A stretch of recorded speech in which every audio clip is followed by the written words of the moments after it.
Dear shorthand writers, this is English shorthand dictation number 155 and the dictation speed is 140 words per minute. Ready? Start. I thank you for electing me to the responsibility of the President of India, and I enter this office with all humility. Coming here to Central Hall has brought me back so many memories. I have been a member of Parliament and here in this very Central Hall have had discussions with many of you. Often we agreed, sometimes we disagreed.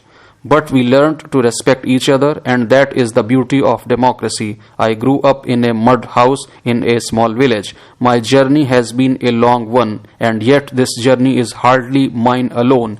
It is so telling of our nation and our society also. For all its problems, it follows that basic mantra given to us in the preamble to the Constitution, that is, ensuring justice, liberty, equality, and fraternity, and I will always continue to follow this basic mantra.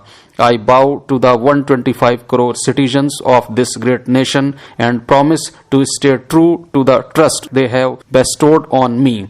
Our independence was the result of efforts by thousands of patriotic freedom fighters led by Mahatma Gandhi. Our great leaders did not believe that simply political freedom was enough. For them, it was crucial to achieve economic and social freedom for millions of our people. We would be completing 70 years of independence soon. We need to build an India that is an economic leader as well as a moral exemplar. For us, those two touchstones can never be separate. They are and must forever be linked. The key to India's success is its diversity. Our diversity is the core that makes us so unique. In this land, we find a mix of states and regions, religions, languages, cultures, lifestyles, and much more.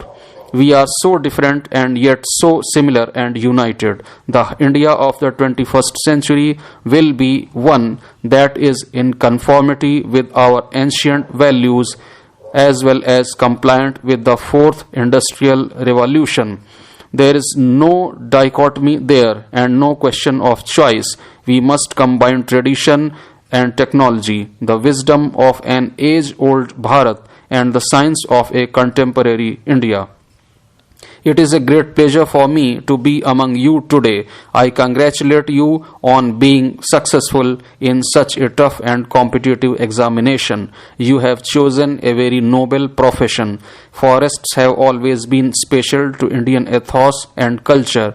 Our civilization has derived its intellectual and spiritual strength from forests. These forests, therefore, are not merely a resource, but they also cover the cultural, spiritual, and intellectual heritage of the country. The onus of protecting this heritage is now on you. The responsibility lies on you to ensure environmental security, accommodating the sustainable development needs of the country. In the past few decades, the world has woken up to threats to the very survival of humankind due to environmental degradation, depletion in forest cover, and above all, global warming leading to climate change. That is why the environment has become a key concern for the 21st century, and forests are an integral part of the solution. As you are aware, India has emerged as a global leader in handling complex climate change issues. Our national forest policy envisages that 33% of the land mass should be under forest cover. You have to find ways and means to enrich the natural forests and facilitate bringing non-forest areas under tree cover. Forests are a potential carbon sink. They could help us reduce greenhouse gases in the atmosphere and the threat of global warming. Our country has set a target to sequester an additional 3 billion tons of carbon in our forests by 2030. Forests can also help fight the adverse impact of climate change.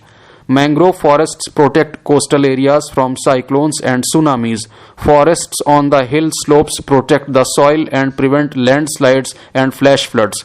Healthy watersheds having good forest cover insulate areas from droughts and increase agricultural productivity.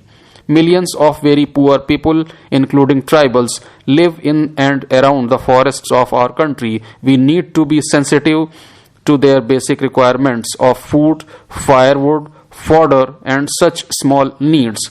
These are simple and hardworking people and look up to you for guidance and reassurance. Please treat them as your partners in management and not as intruders. Our country has adopted the joint forest management model, which is based on the care and share principle. It envisages a participatory approach involving local people and communities in the management of forests. You just cannot accomplish the task entrusted to you without involving these people and communities. You have joined a public service and are the nation's soldiers in an important area of environmental and ecological conservation. Discharge your duties fairly, without fear, with honesty, and in such a way that your actions benefit the nation and common citizens as a whole. India is one of the fastest growing economies in the world, and we have set ourselves stiff targets. You have to strike a balance between conservation needs and development requirements. Your job is not to pose problems but to provide solutions. Forestry is a challenging profession. It was an exclusive domain of men till recent times, but thankfully that has changed. It is heartening that more and more lady officers are opting to join the Indian Forest Service. I sincerely hope the lady officers will bring about a meaningful change due to their hard work and dedication. Lady forest officers will not only be able to correct the gender distortion, they will also bring a fresh outlook to the working of your department. This is a welcome development for the country. It is a pleasure for me to be among you. I congratulate you on your selection to the Indian Administrative Service. At independence, Sardar Vallabhbhai Patel, our first Home Minister, realized that India could not be integrated and governed unless it had an efficient and professional All India Civil Service. This civil service needed to have the necessary job security and safeguards to allow it to offer independent advice to the political executive. The All India Services have played a significant role in the development of the country and the growth of our economy. Even so, we have to be mindful of the expectations of our young population and of the poor and marginalized sections of our society. We cannot ignore that there are often legitimate questions that are asked about the quality of our governance systems and our bureaucratic mechanism. Sometimes these perceptions may be more adverse than reality warrants, but perceptions do matter.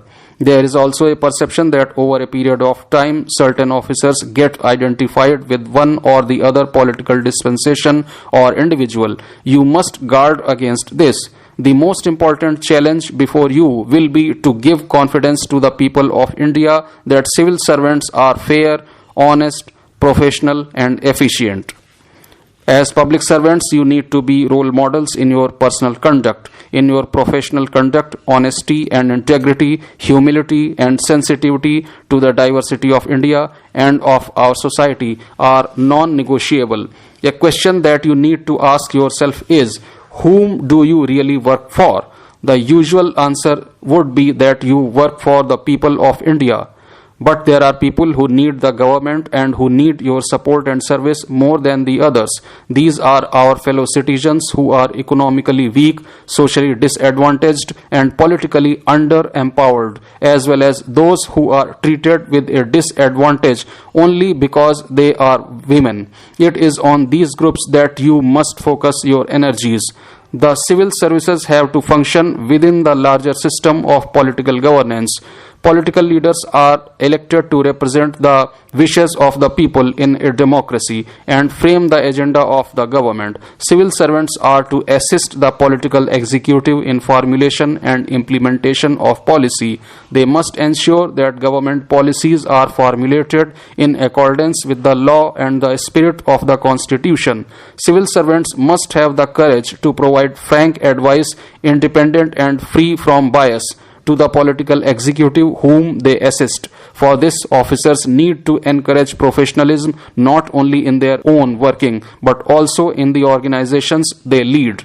They need to be strongly committed to updating their knowledge and skills as well as building capacity of those who work under them.